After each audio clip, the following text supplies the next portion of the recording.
2 ദിനവൃത്താന്തം അദ്ധ്യായം 2. ദേവാലയ നിർമ്മാണത്തിന് ഒരുക്കം. കർത്താവിൻ്റെ നാമത്തിന് ആലയവും തനിക്ക് വേണ്ടി കൊട്ടാരവും പണിയാൻ സോളമൻ തീരുമാനിച്ചു. 70,000 ചുമട്ടുകാരെയും 80,000 കല്ലുവെട്ടുകാരെയും അവരുടെ മേൽനോട്ടം വഹിക്കാൻ 3,600 പേരെയും സോളമൻ നിയമിച്ചു.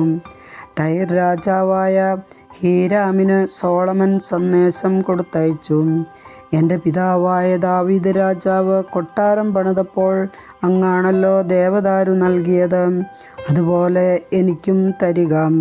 സുഗന്ധദ്രവ്യങ്ങൾ കത്തിക്കുകയും നിരന്തരമായി തിരുസാന്നിധ്യപ്പം കാഴ്ചവെക്കുകയും ഇസ്രായേലിന് എന്നേക്കുമായി നിശ്ചയിച്ചിരിക്കുന്ന സാബത്തിലും അമാവാസിയിലും ദൈവമായ കർത്താവിൻ്റെ ഉത്സവ ദിവസങ്ങളിലും കാലത്തും വൈകുന്നേരവും ദഹനബലി അർപ്പിക്കുകയും ചെയ്യാൻ വേണ്ടി എൻ്റെ ദൈവമായ കർത്താവിന് ആലയം പണിത് പ്രതിഷ്ഠിക്കുന്നതിന് ഞാൻ ഒരുങ്ങുകയാണ്. ഞങ്ങളുടെ ദൈവം സകല ദേവന്മാരിലും ശ്രേഷ്ഠനാണ്. അതിനാൽ മഹത്തായ ഒരാലയം പണിയാനാണ് ഞാൻ ആഗ്രഹിക്കുന്നത്.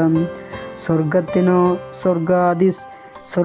സ്വർഗത്തിനു പോലുമോ ഉൾക്കൊള്ളാൻ കഴിയാത്ത അവിടത്തേക്ക് ആലയം പണിയാൻ ആർക്ക് കഴിയും?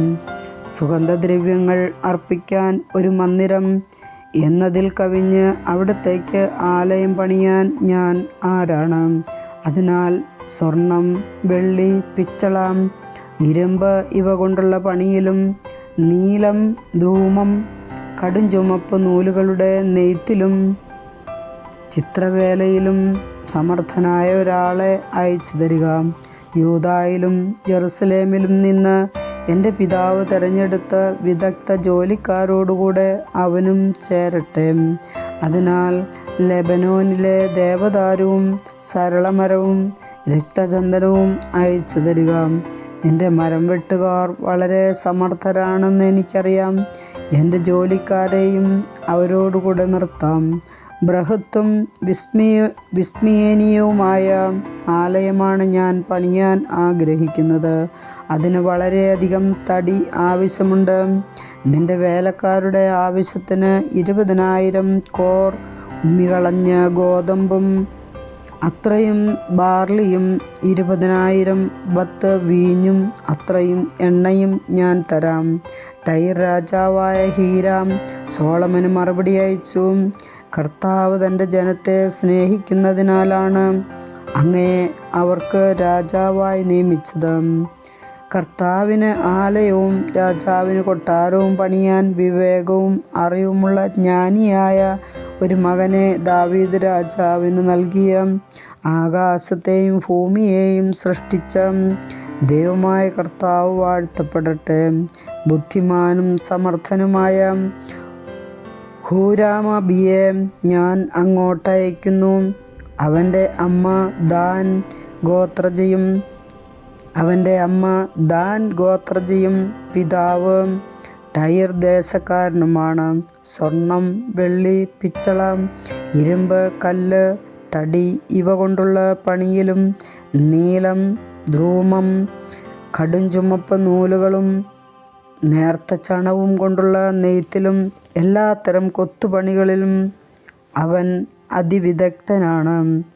അങ്ങയുടെയും അങ്ങയുടെ പിതാവായ ദാവീദിൻ്റെയും കരകൗശലപ്പണിക്കാരോട് ചേർന്ന് അവനെ ഏൽപ്പിക്കുന്ന ഏത് പണിയും ചെയ്യാൻ അവൻ നിപുണനുമാണ്.